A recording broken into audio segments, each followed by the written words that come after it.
So everyone, welcome to the webinar. We're so glad to have you in attendance. We have a great group and a really awesome presenter today, so we're glad to have you on board.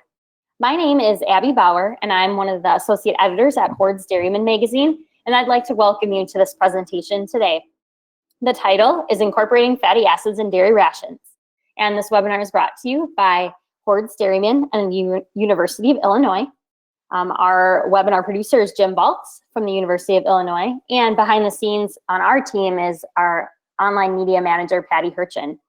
This webinar, as you can see on the front of the slide, is sponsored by Cargill, and we really appreciate their support of this presentation today. Our presenter that we have the pleasure of introducing is Adam Locke with Michigan State University. What he's going to be talking about is the fact that dairy cows at different stages of lactation respond differently to combinations of supplemental fatty acids. He will explain to us how we can use this knowledge to feed and manage those high-producing cows. So, Dr. Locke, if you would maybe just give the audience a brief introduction of yourself and kind of how you got where you are today, and then go right into your presentation. Sure, thank you very much for that introduction. Hope everyone can hear me okay. Yep, Adam Locke here, Michigan State University. Been here now, just celebrated a couple weeks ago, 10 years being here at Michigan State. Prior to that, I had a teaching and research position at University of Vermont, and before that, I was at Cornell with Dr. Bauman.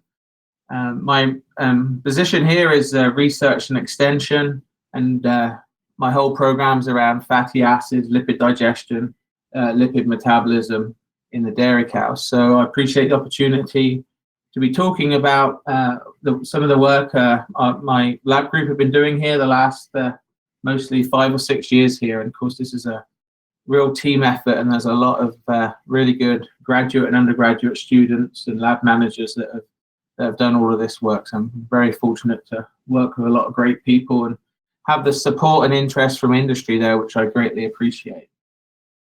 So let's just jump into this now, and kind of this summarizes my program here quite nicely. This figure here, where we're interested, we have a very broad interest in my program here, is really trying to understand the role of dietary fatty acids. And really, when we're talking about dairy cow diets, wherever we are in the world, we're talking about these 5 major fatty acids: palmitic, stearic, oleic, linoleic, and linolenic acid. They're going to make up way over 90% of all dietary fatty acids in, I think, pretty much every dairy cow diet I could think of.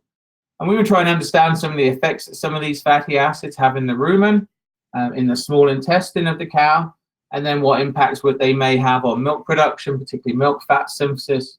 More interested recently, in collaboration with Dr. Contreras here, a friend of mine here in the vet school, on adipose tissue metabolism, and in particular, nutrient partitioning between milk and adipose tissue. And then, of course, there's a lot of interest now in the role of specific fatty acids on reproduction, immune function, etc., etc. So what I'm going to hopefully discuss today and hopefully answer is talking about individual fatty acids and their impact on fiber digestibility, on fatty acid digestibility, how fatty acid digestibility is important, and really coming down to, do all sources of supplemental fatty acids have the same impact on milk production, particularly milk fat?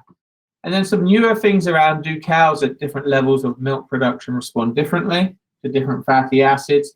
Do quite a bit there on the early lactation cows, challenge a lot of, I think, dogma in some of those areas. Ultimately going to answer the question, I hope, of are all fat supplements the same? Are all fatty acids the same?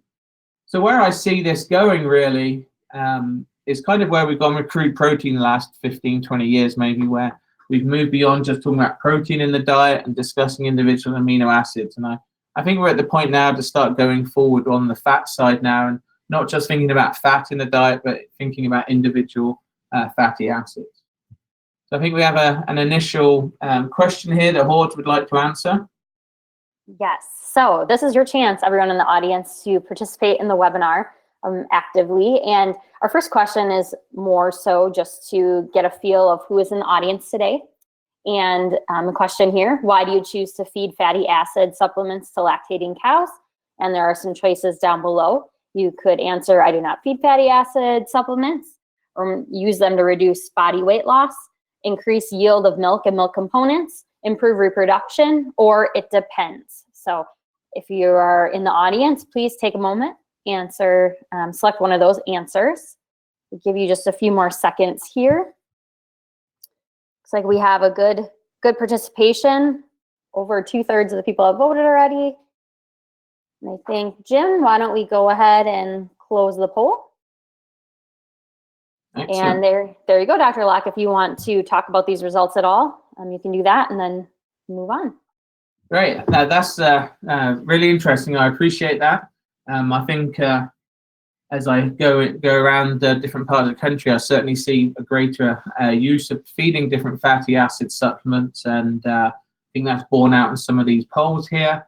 And I think particularly that last answer, it depends, is, I think, to me, sort of there is this recognition that really fat's not fat, and that's kind of one of my ending conclusions here in the talk as well. So I appreciate that. That's very helpful, important information for me, and I hope as we go through here now, we'll see where we're going with some of these different ideas and concepts. Okay, so our lab has focused recently on these three fatty acids: palmitic, stearic, and oleic acid. I introduced those earlier on. And primarily, the reasons we focused on these is, firstly, stearic acid, C18-0, because of biohydrogenation of all of those 18 carbon unsaturates, is always going to be the major fatty acid available for absorption by the cow. So it's always going to be the major fatty acid leaving the rumen. So we've been trying to understand its role and function. Also, these three fatty acids represent the majority of fatty acids in adipose tissue and in the mammary gland. These make up the major fatty acids.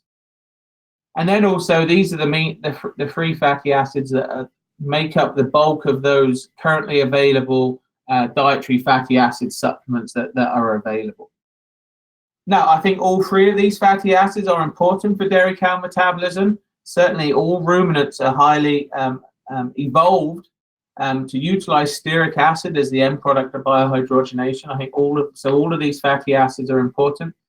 You know, I think a question is there an ideal ratio among these fatty acids that may help optimize their utilization and indeed the utilization of other nutrients? And then what are the interactions with other dietary and animal factors? And I think they're going to be really important going forward in terms of when we may choose to feed fatty acid supplements and which ones we may want to use as well. So I typically think right now that there are three major categories of fatty acid supplements available. Now, granted, I agree there's lots of other, more unique types around them. I think most fat supplements on the market fall into these categories. Here, with the first category here, I call calcium salts of palm oil or palm fatty acid distillate. They're typically predominantly palmitic acid and oleic acid. And then we have what I've called saturated free supplements. And for the longest time, they were typically what I call a mixed saturated supplement, which was a mix of palmitic and stearic acid here. And then we would have what I call more recently the palmitic acid enriched supplements, which, as the name suggests, are enriched in palmitic acid. Yeah, I think it's important to think about that initially none of these different supplements were designed with the cow in mind. Same as most ingredients in our dairy industry, they were initially developed as byproducts of other industries. So where we're trying to sort of come here now is try and think about what does the cow use best, and is it different blends of commercial supplements in order to allow us to supply specific fatty acids to the cow. So that's really how we've tried to approach some of our research that I'm going to show going forward here. So just before we do that, we have one more question here before we get into the meat of it.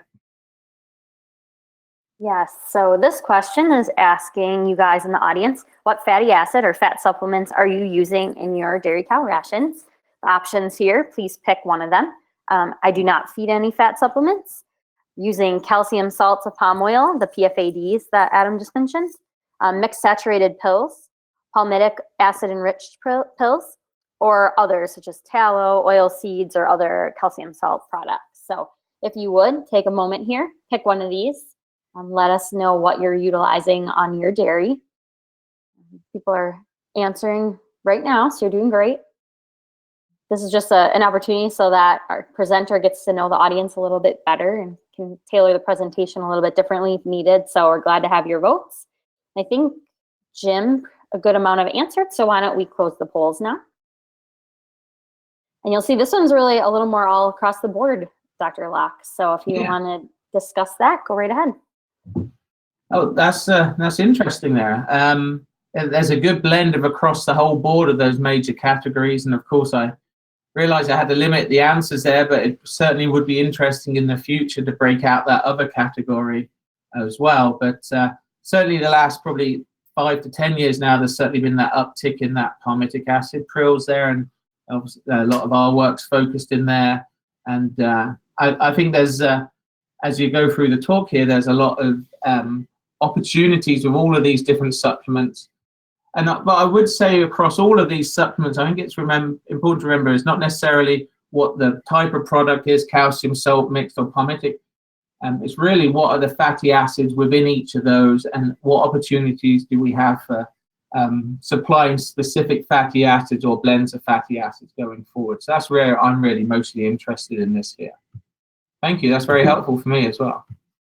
Okay. So let's go look at digestibility to start with. And first of all, talk about NDF digestibility. This paper down here by Jonas D'Souza, a recently graduate PhD student of mine, I'm going to use this study a few times during this talk because it's starting to get us into this concept of different blends. Just to set this talk up, this study up, first of all, we had 3 different commercial supplements. They were a palmitic acid enriched supplement, a palmitic and stearic, and then we had a calcium, salt, or palm fatty acids. And then we blended those different fat supplements together to get the fatty acid profiles that we wanted. And you can see these down here on the x-axis. We had a control diet in black. And then we had added 1.5% supplemental fatty acids. And that supplemental fatty acid blend contained either 80% palmitic in blue, 40-40 palmitic stearic here in orange, and then as close as we could get to that 40-40 palmitic and oleic acid. We couldn't quite get there with the products that were available. But really, my main concept here to show is that, first of all, we need to get away from that old dogma that feeding fat lowers fiber digestibility. And Lou Armentano has a nice meta-analysis that challenges that as well. But certainly across these fatty acid supplements at the rate that we were feeding here at 1.5% dry matter, you can see that they certainly don't all drop NDF digestibility. And in fact, the palmitic acid in particular here increased NDF digestibility. And we also see it somewhat with the palmitic and oleic. We have to be a little bit careful there because we also lowered feed intake there a little bit as well. But this is a very consistent response that we see with palmitic acid supplementation. And I just showed this here, and one other way of looking at this, we probably have 10 or 12 different studies now feeding palmitic acid and looking at total tract NDF digestibility. And we consistently now see anywhere from 2 to 4% increase across different stages of lactation in total tract NDF digestibility. And there's actually a nice linear relationship. You can see the control intakes here, but as we increase palmitic acid intake, we see this nice relationship that we can increase NDF digestibility. And it's going to be interesting going forward to try and look at that further, to understand some of the mechanisms behind that. And Jeff Firkins and at Ohio State and Fernando Batistelle at Utah State are starting to get some interesting data there on some of the mechanisms in the room and trying to understand that. So here's another study that we presented at ADSA abstract last year, which we're currently going through review. We took commercially available products here. We took either a palmitic acid enriched supplement. You can see the profiles down here in the bottom for your future reference. And then we took a blend of a palmitic and stearic acid saturated krill as well. And you can see here again, we saw a similar effect in NDF digestibility, no effect of the palmitic stearic krill. But when we came in with that high palmitic krill, we got about a 4-unit improvement compared to control here with our palmitic acid enriched krill. Starting to introduce the fatty acid digestibility story here, you can see the palmitic and stearic dropped digestibility of fatty acids, whereas our palmitic enriched krill had the same similar fatty acid digestibility as our controlled treatment, even though we're feeding 1.5% fatty acids more. And you can see that here when we look at this Lucas test just showing the slope here of our palmitic prill, about 73% digestibility, versus our palmitic stearic, which we would estimate in about 10 percentage units lower. So very consistent effects that we see with this effect on NDF digestibility and on fatty acid digestibility between palmitic and stearic. And what we also did in this study was some bomb calorimetry, so we actually get measures of gross energy digestibility and digestible energy intake. And you can see in this study that there's a significant difference between the two fatty acid treatments. So when we compared the palmitic stearic versus the palmitic acid, we get about a 4 or 5 unit improvement in gross energy digestibility. And that leads to a nice improvement in digestible energy intake when we compare these two treatments. Worth pointing out that in this study, our palmitic and stearic acid blend numerically was no different here to our control. So even though we're feeding more fatty acids in the diet in this palmitic stearic blend, the cow was not actually getting any more energy out of that diet. Okay, so if we focus again on the fatty acid digestibility piece here a little bit more, again looking at Jonas's study, and with our different blends, again, as I can show here in the blue bars, the palmitic acid blend, similar digestibility to the control, whereas the palmitic stearic dropped digestibility. Whereas, interestingly, and this is where we started to get very interested in the oleic acid story around digestibility here, the palmitic and oleic actually had a slight increase in digestibility compared to the control, despite that 1.5% more fatty acids in the diet. And I don't need to focus in on these, but you can just see here that that effect of the palmitic stearic blend was shown in both the 16 carbon and the 18 carbon fatty acids. So this oleic acid piece here got us quite interested. And again, at the 2018 ADSA abstracts, dairy science meetings, Crystal Cromer, a current PhD student with me, we did a direct test of the potential of oleic acid to improve fatty acid digestibility. And in this study, we actually used abomasal infusions to bypass the rumen. So we knew that we were delivering 20, 40, or 60 grams of oleic acid past the rumen. Of course, in feeding studies, we would have the challenge of not knowing the extent of biohydrogenation and actually how much would be getting past the rumen, which is obviously a challenge with some of these type of studies. But you can see here, as soon as we added in 20 grams more oleic acid in this study, we improved fatty acid digestibility about 7 percentage units, and it was a little bit higher as we went up, but certainly the biggest jump up was when we supplied that more oleic acid here. So again, giving us some confidence that if we can get some more oleic acid past that rumen, it looks like we can have some nice improvements in total tract fatty acid digestibility. And those improvements were seen in both 16 carbon and 18 carbon fatty acids. Now, of course, in practically the balance of this is that we probably want to get some oleic acid past the rumen, but we probably don't want to get too much, and where we may run into some issues with a drop in feed intake or some negative effects in the rumen. So again, as in most things, this is somewhat about a balance here.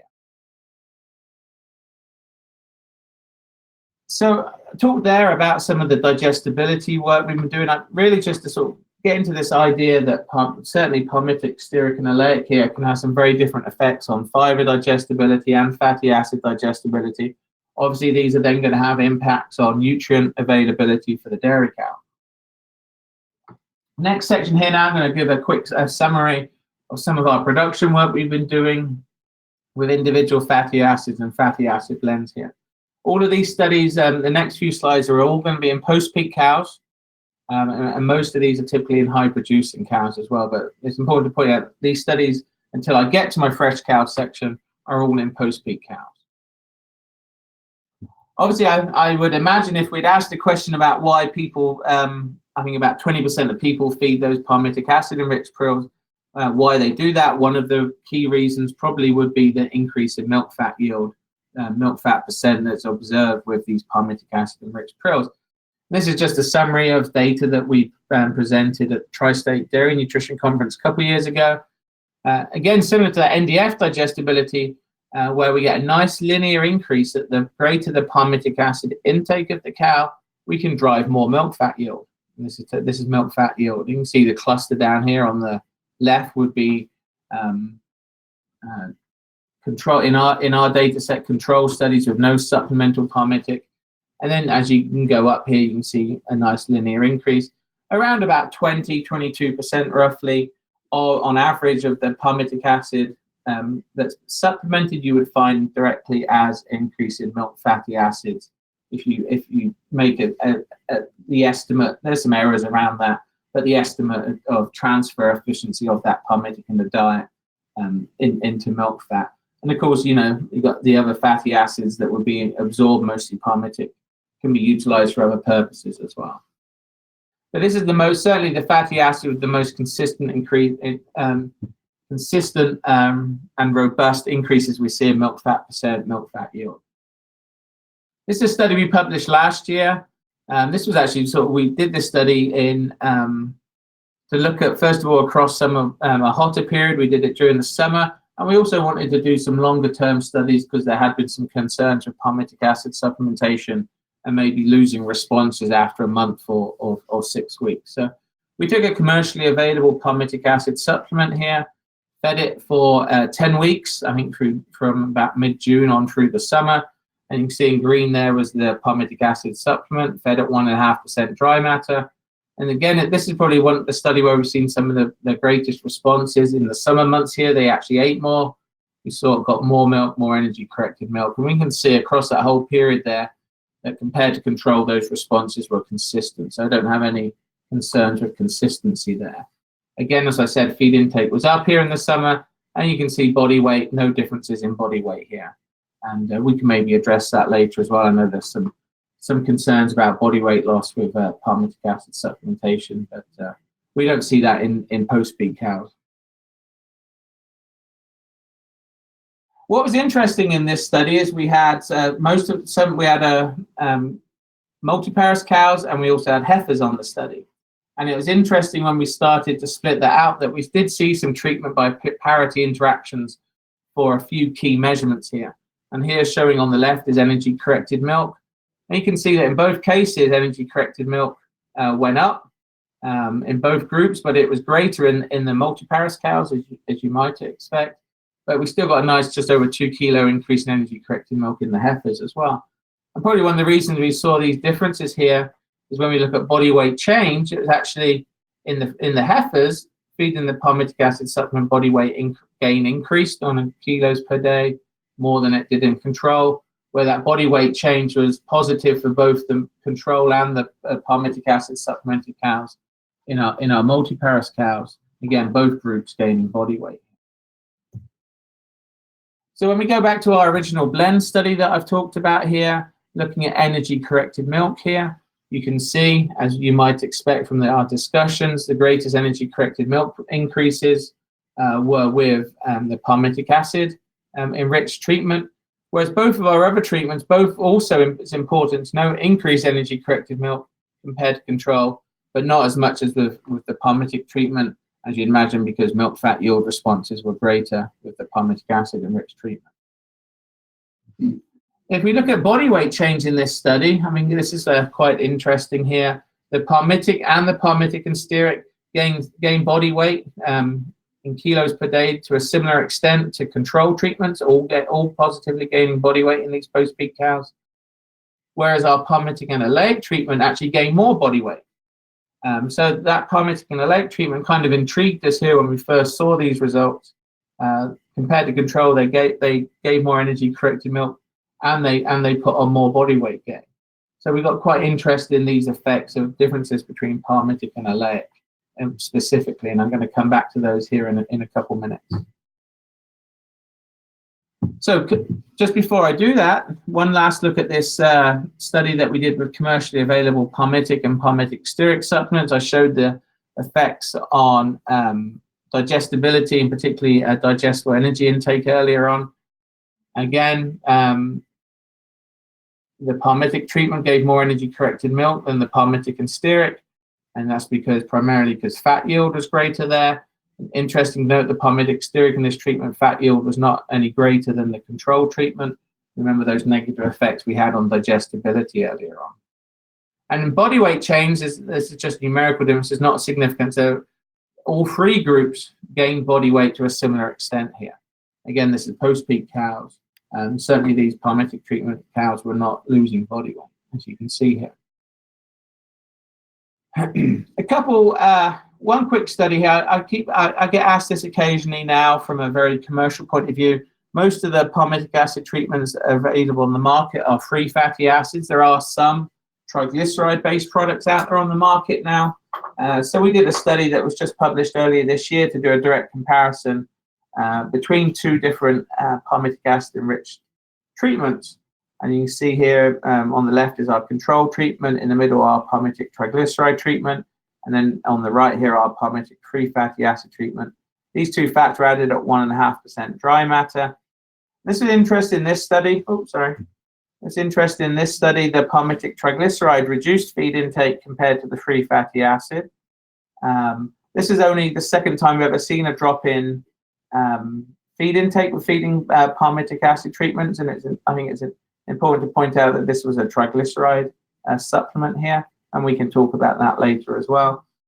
Energy corrected milk was higher for the free fatty acid treatment. And then body weight change, there's a tendency for body weight change to be different between the triglyceride and free fatty acid. So my take home from this study would be, in general, I would typically choose the free fatty acid supplement over a triglyceride supplement. And most of these differences here, I think we're seeing because of differences in digestibility of the two different treatments. Okay, I want to talk about now kind of what I was introducing earlier, this differences between palmitic acid and oleic acid on milk fat yield, milk production, and body weight change. So Jonas' study I talked about earlier, you can see why we were starting to get interested in those. So in this study, we made 4 different blends, and these numbers here, as the legend indicates, is the ratio of palmitic acid to oleic acid in the blend. We simply took a palmitic acid enriched supplement and a calcium salt or palm oil, and by knowing the fatty acid profile and fat content of those, we blended them together to get these different ratios. Excuse me. So we'll go from 80% palmitic, 10 oleic, to 60 palmitic, 30 oleic acid. So in this study, all 4 treatments had 1.5% supplemental fatty acids in, and as you can see here, no differences in feed intake across those treatments. Again, similar to what we saw previously, as we increase the oleic acid in these treatments, as we go from the left to the right here on this figure, we overall see an increase in body weight gain. So more oleic acid in the treatments, more body weight gain. This study actually right now should be probably available at Journal of Dairy Science now as a publication ahead of print, because I think it should be available there now. What you will see here, we have this treatment by production interaction, and for feed intake and body weight change, there is no effect here. What we had 3 different groups of cows. We had what we called a low, medium, and high group of cows. All started the study at similar days in milk, but they had different levels of milk production.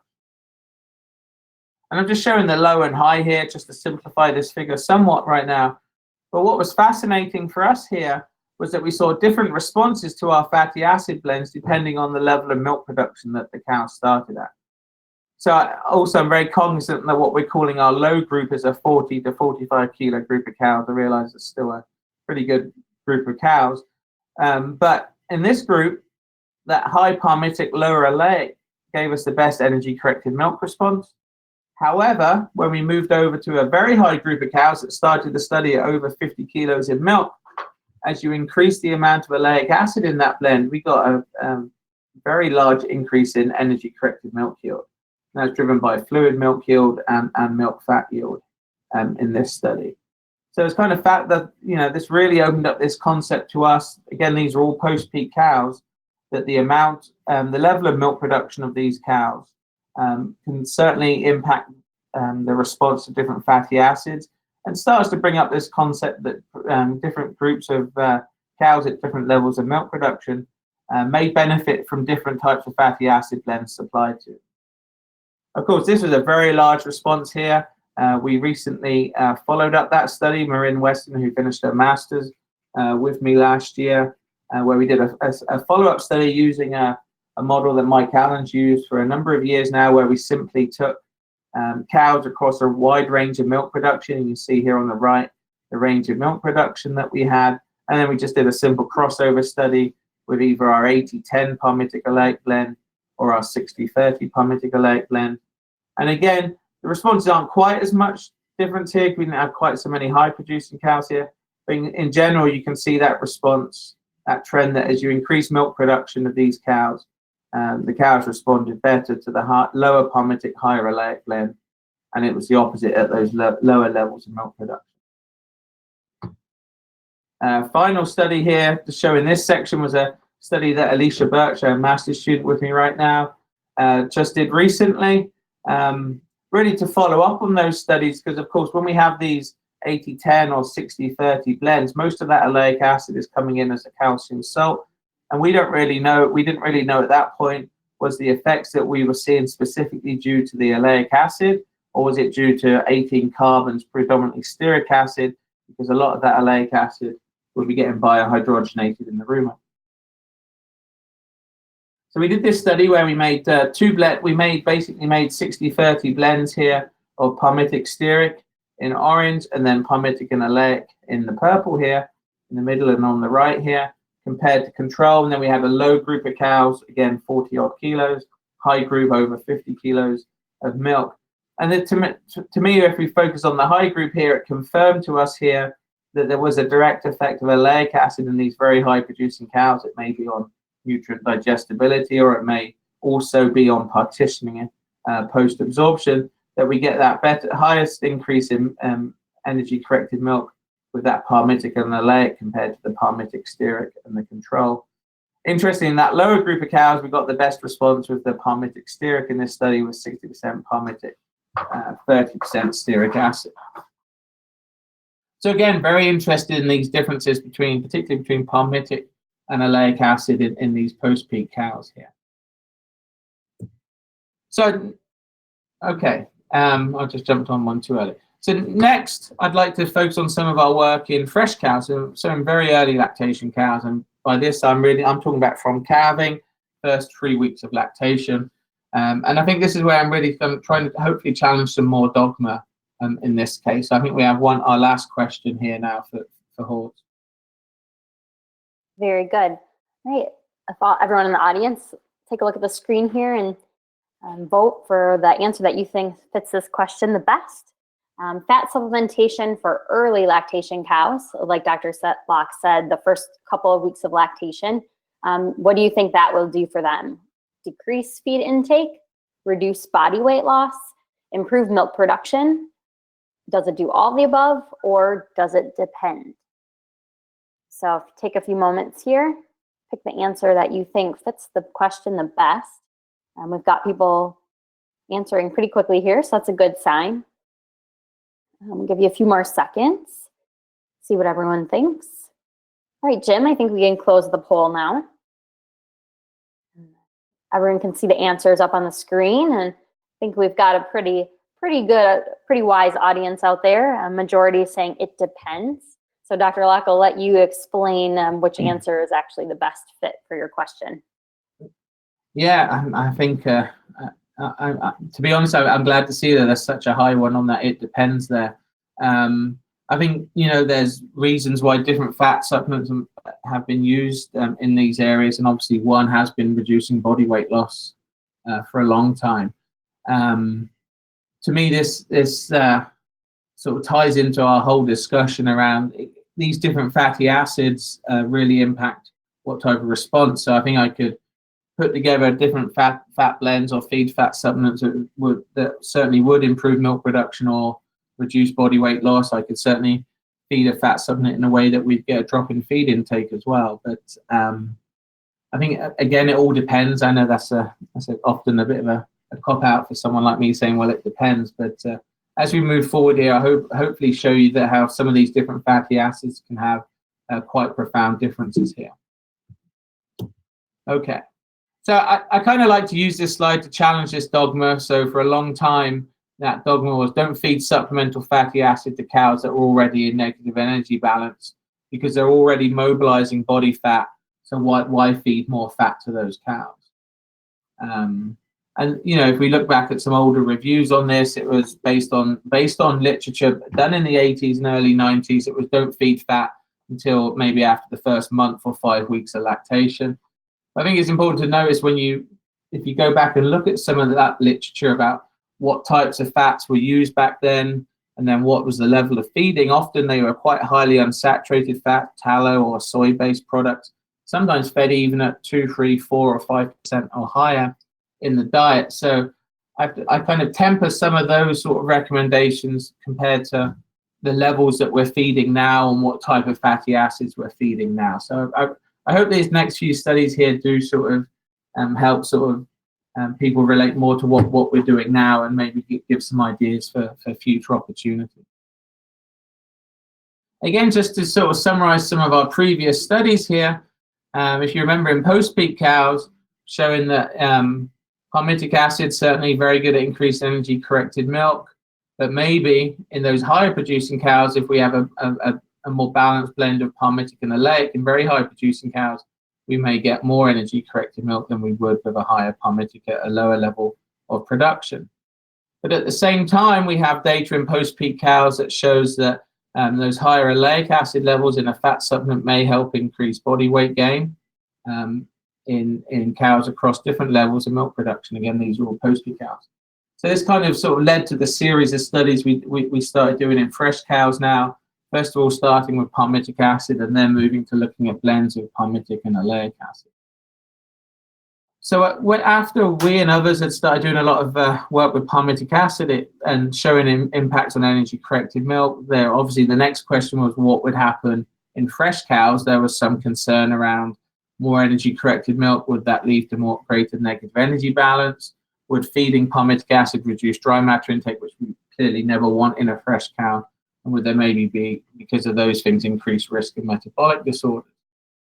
So we came up with a study designed for a number of different reasons, kind of this 2x2 factorial, where we had a fresh period of 3 weeks feeding in a fresh diet, and then we had either no supplemental fat, our control, or we fed 1.5% of a commercially available palmitic acid supplement. We then moved these cows, split these cows onto what we call our peak or high diet, so lower forage NDF, higher starch, higher fermentable starch. And then these two groups of cows either split again now into control, no added palmitic acid, or our PA treatment here where we added that same palmitic acid supplement. So we could look at the overall effect of palmitic acid supplementation and also the timing at when we should feed it. So I'm going to go through some of this data here now. I should have updated this down here on the bottom. I apologize. This study was published, I think, 2 months ago now in Journal of Dairy Science. 2 studies here. The 2 papers here are all based off the same study that I'm going to show. So set these up. The first 3 weeks here, remember when we're looking at these figures, there was just 2 treatments, controlled in red, our palmitic acid supplemented cows in black, and then our values of interest on the y-axis here. If we look at feed intake, which is a vitally important one here, you can see here absolutely no differences in feed intake between control and palmitic acid. I think it's important to note as we go forward, these cows are probably ready to move off that fresh diet after about 2 weeks. You can see intake starting to slow down here. Now looking at milk yield here, no differences in milk yield here in the first 3 weeks here. Now, if we move out now to that peak period, that postpartum period, remember we split these 2 groups now. So the solid lines are cows that went control, and then in black the palmitic to palmitic, and then the dashed lines are the ones that switched over. First of all, I think the key thing to point out here, there's no effect of palmitic acid feeding in this peak period either. So cows fed 1.5% palmitic acid in the fresh period had the same level of dry matter intake as those cows not fed supplemental fat. I think that's important to point out. But as we moved into milk yield, there is overall effect of feeding palmitic acid in both groups, shown in black here. We got 3.5 kilos more milk yield when those cows in that peak period were fed palmitic acid. So a nice increase there in palmitic acid, milk yield with palmitic acid supplementation. Fat yield, we see a very large increase in fat yield. This is probably the largest increase we've seen in fat yield of 0.3 kilos. in the fresh period here, and also in energy corrected milk, as you'd imagine, just under 5 kilos energy corrected milk. Interestingly, in both cases, again, you see that slowdown that week 3 there when those cows started to stall out on intake. Now, as you go into that peak period here, again, we see similar improvements in milk fat yield for both palmitic acid treatment groups. And again, similar for energy corrected milk here, just under 5 kilos. So those cows that were fed palmitic acid from calving all the way through the study, they were about a 4.7, 4.8 kilo improvement in energy corrected milk throughout that study. But if you didn't feed cows in the fresh period, the palmitic, when you did put them on that in the peak period, they also jump up in energy corrected milk. Now, if we look at body weight, this is where it gets interesting here. As you'd imagine, those increases in body weight, in milk fat, milk yield that we're seeing, weren't only being supported from the diet that was fed. You can see both groups of cows were losing body weight, as we would typically see. But those cows fed palmitic acid did lose about just over 25 kilos more body weight. Most of that difference here was in that last period. So it would be interesting to go back and doing a similar study like this, maybe with only 2-week fresh periods, to see what we would see. NEFAs were higher for the palmitic fed cows, but they're all going down and they're all under the levels that I think our vet diagnostic lab here would say was a level of concern. So you can see body weights, really that body weight change in that first 3 weeks really sets where those cows are going over the next few weeks. You can see there's no further losses in body weight and then a gradual starting to increase in body weight. And all NEFA levels were going down, as you would expect, over that period of time as well. So in this study, we actually had very good measures of, we did digestibility, I think 6 times in this study. Good measures of digestible energy intake, milk energy output, of course, and then by difference, we can do an energy balance. So you can see in this fresh period, those cows on palmitic acid had a greater energy intake. And again, the same in the peak period, significant increase in energy intake. Obviously, milk energy output is different and is greater in the palmitic treatment. And the one area of concern here in energy balance, again, was that week 3 here, where those cows on the palmitic acid treatment were in greater negative energy balance. You can see all 4 groups by about week 6, week 7 were coming back into positive energy balance. So there's some things that need to be weighed up here around that palmitic acid supplementation in that fresh period and that difference in body weight gain and how you could maybe manage that. Here's just a summary of those findings that we talked about, and I'll leave them there for your summary. So this led, obviously, kind of an obvious follow-up here. What about if we started looking at palmitic and oleic acid blends in that fresh period? Would those differences we see in body weight gain in post-peak cows across these different blend levels, would that transpire in a fresh cow to those cows on higher oleic maybe not losing as much body weight? So this is a study we did only in the first 3 weeks of lactation. You'll see that more clearly in a minute. But we had our control non-fat supplemented, and then we had an 80-10, 70-20, and 60-30 blend of palmitic acid and oleic acid here. And you can see again, as we increased, all 3 fat supplements increased dry matter digestibility, but that was a linear increase, that the more oleic acid we had in those treatments, the greater dry matter digestibility was. And predominantly that was driven, I think, by improvements in fatty acid absorption, fatty acid digestibility. And you can see that showing here that as we get that more oleic. So it's nice to see that those patterns we see in post-peak cows are borne out here in these fresh cows as well. So let me set this figure up. I think this is an important figure to run through here. Now I'm just showing, similar to our previous study, first 3 weeks of lactation when these cows were fed the treatment. Okay, on the left here, feed intake, energy corrected milk in the middle, body weight on the right. So in black is our control. And here I'm just showing that 80-10 blend, 80 palmitic, 10 oleic. In reality, that's very similar to that single commercially available palmitic acid supplement we used in the previous study that was just published earlier this year. And what's really encouraging here is that the results are almost very similar to the previous study. And by that, I mean no difference between control and the high palmitic in feed intake. You can see feed intakes lined up very nicely here. Again, they start to slow down here a bit. we get about a 4.5 kilo improvement in energy corrected milk with the high palmitic acid supplement. And they lost about 25-30 kilos more body weight than control. So very similar to our previous study. So the next two treatments I will bring in here are the 70-20 and the 60-30 palmitic and oleic acid blend. What was really interesting in this study, that actually as we fed more oleic in our blends, we got higher levels of feed intake. What wasn't what we were initially expecting, but when we started looking at the data more, it was obvious we actually had higher insulin levels of those higher oleic blends, lower NEFA, which kind of sort of leads in to the concept of why we may get some higher levels of feed intake in those cows. So that's a very interesting response.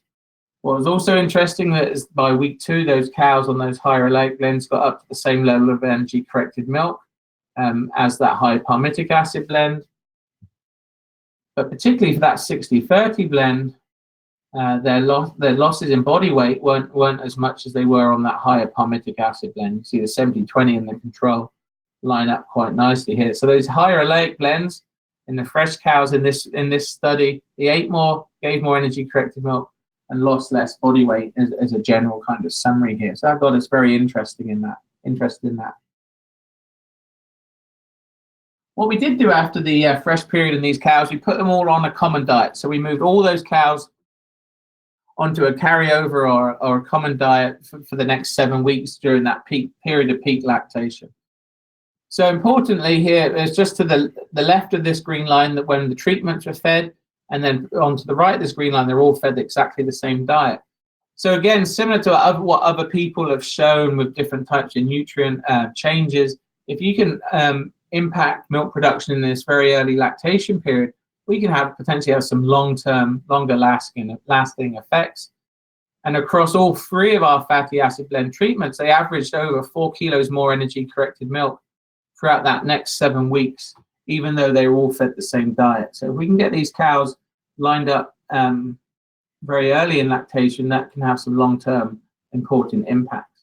We're doing a study right now where we're looking at some of the interactions between the timing in the fresh and in this high period to see if we can get another increase in milk production if we carried on with some of these fat supplements in this peak period.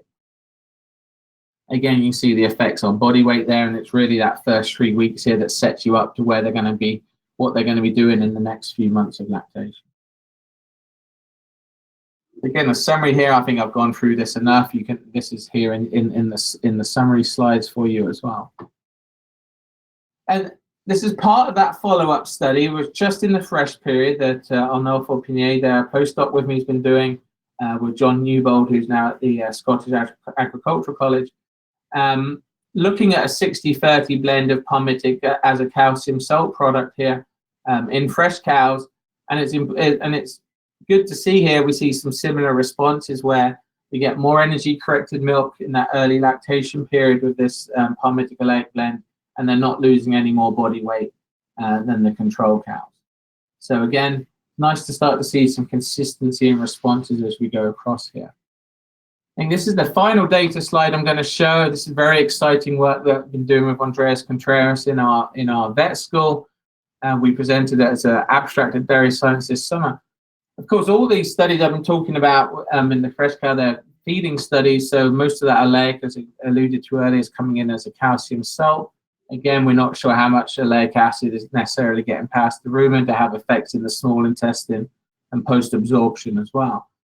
So we have amazingly infused from calving for 15 days, very labor-intensive study this was, 60 grams a day of oleic acid infused 4 times a day from the day of calving to just after 2 weeks. And then Andreas's group took adipose samples before calving and then day 6 and day 12 after calving. And we also did some other glucose tolerance tests and some other things as well. I'm just going to show you one data set here from Andreas. He took the adipose tissue and did some explant work on that, so some culture work in the lab, and looked at lipolytic response, so the ability of to stimulate lipolysis or the release of fatty acids from that adipose tissue. And you can see after 6 days and then 12 days of receiving oleic acid post-ruminally, that the adipose tissue from those cows had a lower lipolytic response, so it's less responsive to release fatty acids or to mobilize body fat. And then it's also likely related to insulin sensitivity, where those cows, at both of those sample points after starting to receive our infusions, that adipose tissue was more sensitive. So we concluded here that the results suggest that oleic acid immediately postpartum may reduce lipolytic response and improve insulin sensitivity of adipose in early lactation cows. So it ties in nicely to the effects that we're seeing on reducing body weight loss in some of those studies. So there'll hopefully be more work on this coming from Andreas and I's lab going forward. So really, well, I hope just to summarize here, and I think it's been, you guys are already ahead of me on this by looking at a lot of your answers. Yes, all of these different fatty acids, I'm talking about all of the different fat supplements on an equal fatty acid level, basically all provide the same calories if out of the bag. But there's lots of these what I call non-caloric effects now that we're starting to understand, effects on milk components, nutrient digestibility, body maintenance, nutrient partitioning. We haven't even got into repro and health today. That's sort of talk for another day. But I think we need to start thinking about this by different fatty acids. So, there are many different fatty acid, fat supplement options out there. And this is just a smorgasbord of different products that I know are out there. And it can be quite a minefield, sort of trying to navigate your way through some of these things. And if anything, a friend of mine in Australia basically summarized one of these talks that I gave a while ago by basically saying, well, you're just telling me a bag of fat's not just a bag of fat. And really, I guess that is my big take-home message today. We have to really look at these different fat supplements based on the fatty acid profile of them.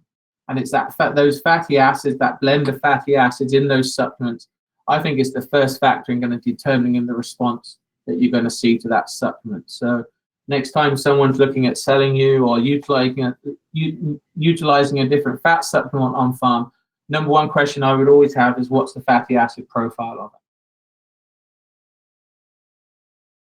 So I would like to say, when you're looking at different fat supplements, I'd be saying, well, what am I trying to achieve?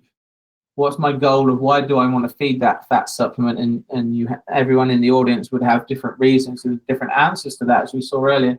And then you design your nutritional program, including what type of fatty acids you may want to feed around those. Obviously, you then evaluate that based on production performance.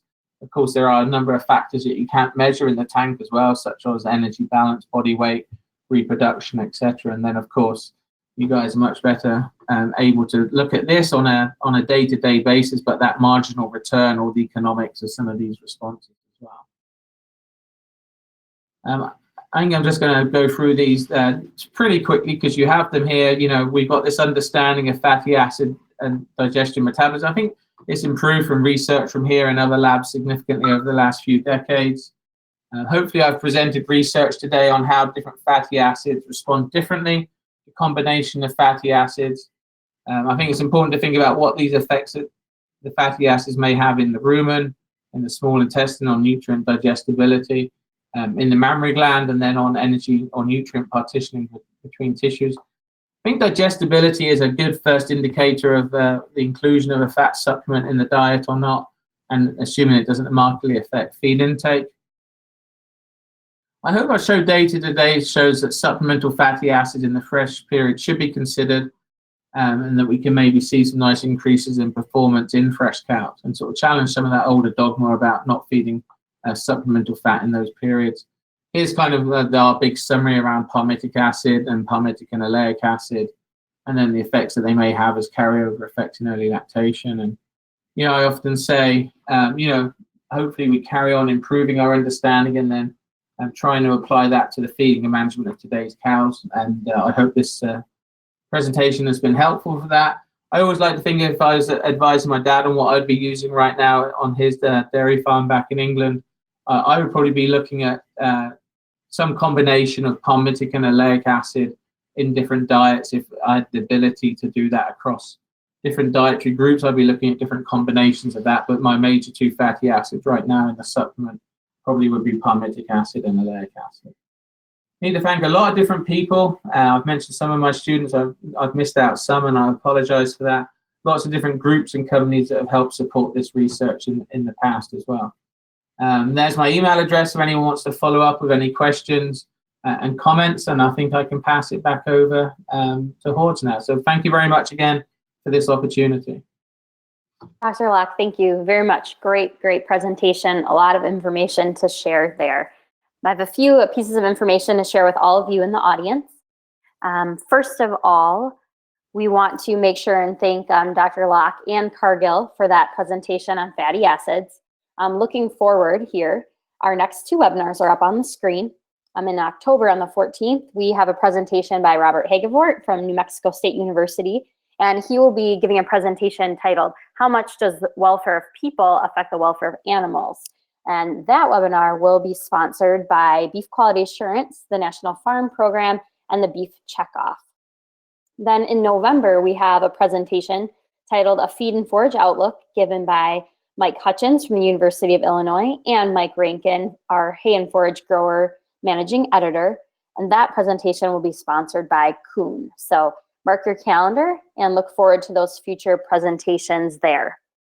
For any of you that would be interested in listening to this presentation or any of our past webinars, you can find them all archived on our website at www.hordes.com. So feel free to check them out there and make a visit to watch any of the presentations again.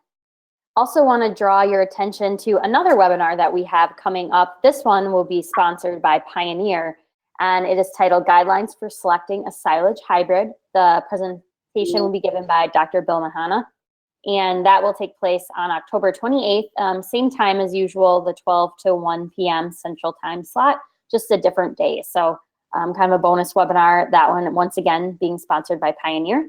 If you want to register for that, visit www.hordes.com/pioneer.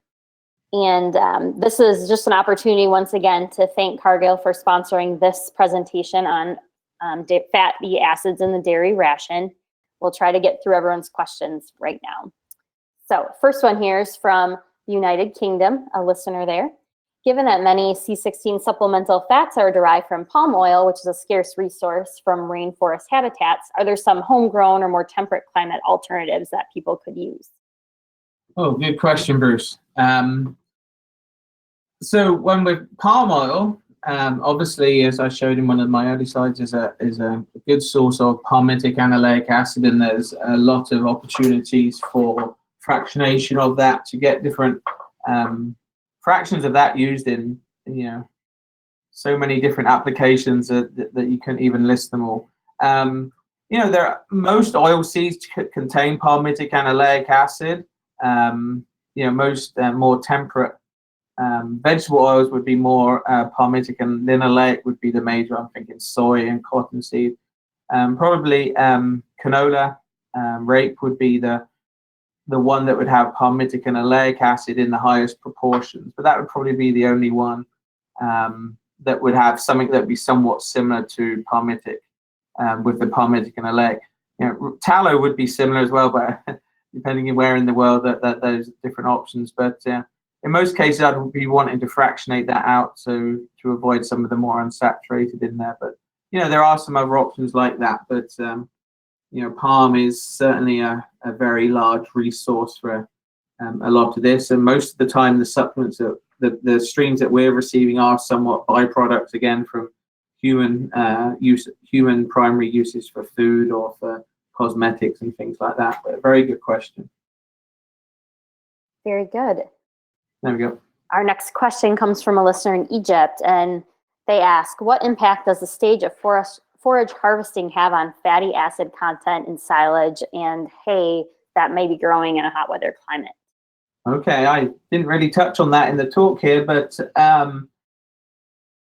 what I do know on that's not specifically maybe about hot weather, but it's probably a more general concept around fresh forages that would then lay on into conserved forages, but typically the younger and less mature forages, the higher the fat content.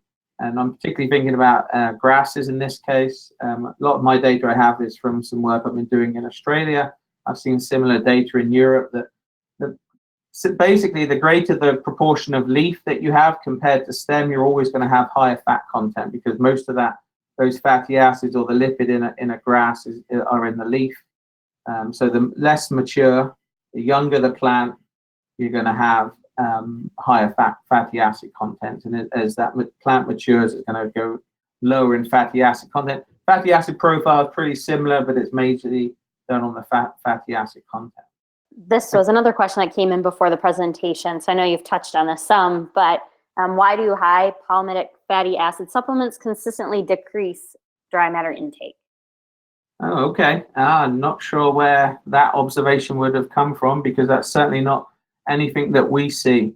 I pointed that out throughout our study. Certainly in those fresh cow studies, as you saw, no negative effect on intake with feeding palmitic acid.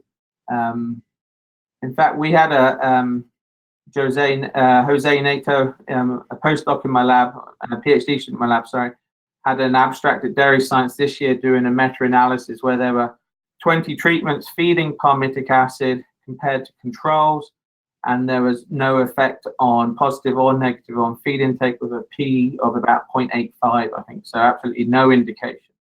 Out of our own lab, which probably maybe 15 of those treatments came from our lab, we've only seen one instance of free fatty acid palmitic supplement lowering intake. And that was in our very first study, I think we published in 2013, where the cows ate about a kilo less, but they were very low producing cows, around 70 pounds in milk. They ate less, but gave more energy corrected milk. And certainly in that instance, that lower intake doesn't bother me. But in high producing cows and in fresh cows, there's absolutely no evidence that I'm aware of that would support that palmitic acid supplements decrease dry matter intake. So I'm not sure where the questioner would have got that consistently decreased dry matter intake, because I certainly don't see that anywhere. Okay, thank you for answering that. So now we have a good group of questions that came in during the presentation, so I'll just start going through those right now. Okay. One of them is, please advise what the impact of fatty acids is on products manufactured from the milk, including seams of fat within butter, as an example. Well, that's a good one. That one comes up occasionally about, feeding more palmitic, for example, or more unsaturated, what effects we may have, or the butter may be softer, or the milk doesn't foam so much. I'm not really aware of much data that would specifically show that. What I would say, when we look at our data, we don't really have huge effects on fatty acid profile. We certainly alter the yield of the different sources of fatty acids, de novo and preformed, and then the mixture of the two, and some subtle changes in the de novo yield, which on an actual profile basis doesn't have a huge impact. Palmitic acid tends to typically go up a little in concentration, but it's in the yield that it mostly goes up. But that is an area that needs to have more work done on it, on terms of, if different manufacturers want different properties, do they want a harder fat or a softer fat? And I think there's some opportunities around that, but certainly the change in milk fatty acid profile within a cow across lactation is probably greater than what we would have by manipulating the diet of the cow because of biohydrogenation. And how, you have to remember that mammary gland is very tightly controlled on how it makes milk fat, because it has to secrete a liquid milk fat. And, we could go into details on how that's done, but certainly across lactation with mobilization of body reserves, etc., there are some bigger changes that way. I do think that's an area that we need to do more work on in the future. Very good. Next question is, what is your recommended level of fat supplementation for high yielding cows? I'm not sure if you can give just a general recommendation for that. Well, most of the second half of the studies I showed, we were feeding about 1.5% dry matter, and that was based off a dose response study we did with palmitic acid feeding. So, I think I would recommend right now anywhere between 1.5% supplemental fatty acids. I think we could go higher as long as we can avoid negative effects on digestibility with more saturated products, but we have to factor in some of the costs there as well. Another thing I want to get more into in the future there is how the supplemental fatty acids fit in with more of the basal fatty acids in the diet. I think sometimes maybe our diets are too low in basal fat as well. But to specifically answer that question, I'd be looking at 1.5% of dry matter and supplementing those fatty acids in that. Okay, thank you. Here's another question. How do high-producing dairy cows under heat stress benefit from inclusion of supplemental fat in their diet? Well, good question. What I would like to get more of a general comment here is let's talk about supplemental fatty acids rather than general about supplemental fat. I think, for a while now, we've talked about feeding fat in those heat stress conditions, maybe lowering the heat production in the rumen and some of those things there. And as I showed, that the best response we've seen to a palmitic acid supplement was during the summer months, where we got a very nice increase there in milk production. It actually allowed the cows to eat more. We pulled out, I think, soy hulls out of that diet. So, I think that some of it's around rumen metabolism, but then maybe affects post-absorptive. Lance Baumgart obviously has a lot of great work on the metabolism and the sort of bioenergetics around heat stress there. The next question is also asking about inclusion rates, and it says if you do have different recommendations for different farm sizes versus someone that might be in a tie stall herd where they're mixing, able to feed each cow individually versus a small or medium-sized herd where they have one TMR versus a larger herd that has multiple groups. How would you recommend the use of fatty acids in a situation like that? For fatty supplements? Oh, yeah, we were talking with my lab group earlier on today about a farm visit they did recently and sort of the practicality of some of this grouping and how that's different on individual farms.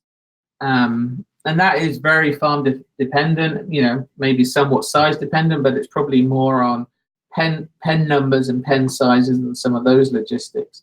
I think our data would certainly suggest or indicate, I think quite strongly, that different groups of cows would benefit from different fatty acid blends. If I could have a fresh and high group, I'd perhaps maybe go to that higher palmitic and oleic, and then in mid and late I'd go with the high palmitic. But if I only had one, if I could only feed one across the whole lactation right now, I'd probably go with a high palmitic, and then be aware of some of the body weight things in that fresh cow. But certainly in the fresh period, I like the idea of this palmitic and oleic blend as well. But that is really, like you said, really farm to farm dependent on, can they have different groups of cows? Are they willing to have more than one type of fat supplement on farm, or can one of the fat supplements coming in be in a blend of something else as well? And there's a lot of thoughts that need to go into that. Mm-hmm. No, not one size fits all, as you had pointed out. Same with the entire dietary management, right? Right. There was a general question. Someone wanted to know if the slides are available, and I just want to let you know, if you are attending live, you can click on the handout section and print out those slides if you haven't found them yet. So that is available for live attendees. But my last comment here then would be, if anyone hasn't had their question answered, feel free to email me at the email address and I'll get back to all of those questions. Sure. And we do have some more here. If you have a little bit of time, Adam, we can continue on with a few more questions. Okay, just a couple more, yeah. Okay, so we'll do a few more here. Let's see. In supplemental studies, what is the fat percent in TMR before the supplement is added? Are they using other sources like cottonseed or distillers grains? So our diets typically range anywhere between 3 and 4% in our control diets. Often soy hulls and a little bit of cottonseed in the diet, but not a huge amount. We've done a couple studies where we've either had low and high fat diets by having either soy hulls or cottonseed at fairly high levels in the diet.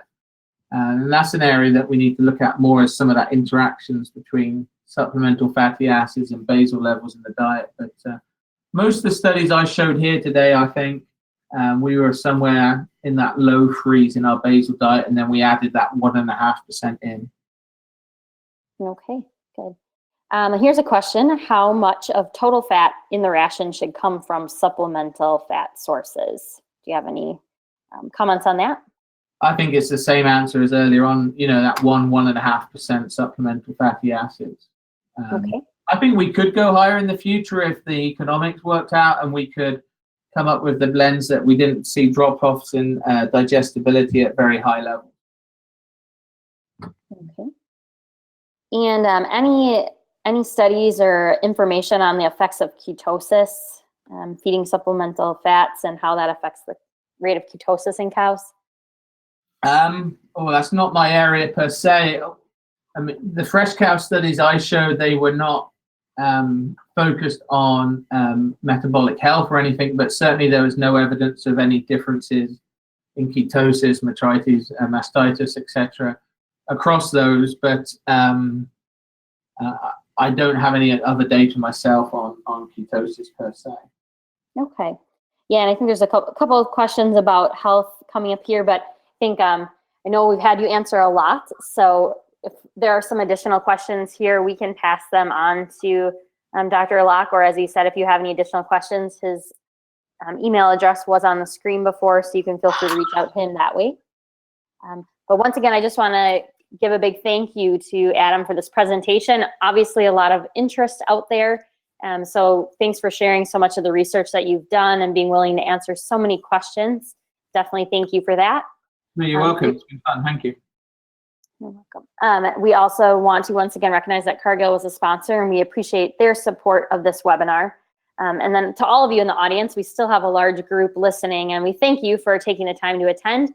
And we hope these webinars are useful and provide you information that you can use on farms, whether you are farming yourself or work with producers in some way. So we're glad to have such a good audience on board today. Want to point out once again that we have some upcoming webinars. On October 14th, we have our regularly scheduled webinar on employee training impacts on animal welfare, kind of focusing on that aspect of dairy business. And Robert Hagevort from New Mexico State University will be giving that presentation. And then we look forward to November 11th, where we'll have a feed and forage outlook kind of after the harvest season here, presented by Mike Hutchins and Mike Rankin from Hay and Forage Grower Magazine. We also have that special webinar coming up on October 28th, sponsored by Pioneer, Guidelines for Selecting a Silage Hybrid. So looking forward to the next growing season and getting some information for all of you out there growing corn silage. That presentation will be given by Dr. Bill Mahana. So with that, I'd like to say thank you once again for our presenter and then all of our audience attendees. We're always glad to have you on board, and we look forward to hosting you again at a future webinar. Until then, take care from all of us here at Horde's Dairyman Magazine and at the University of Illinois.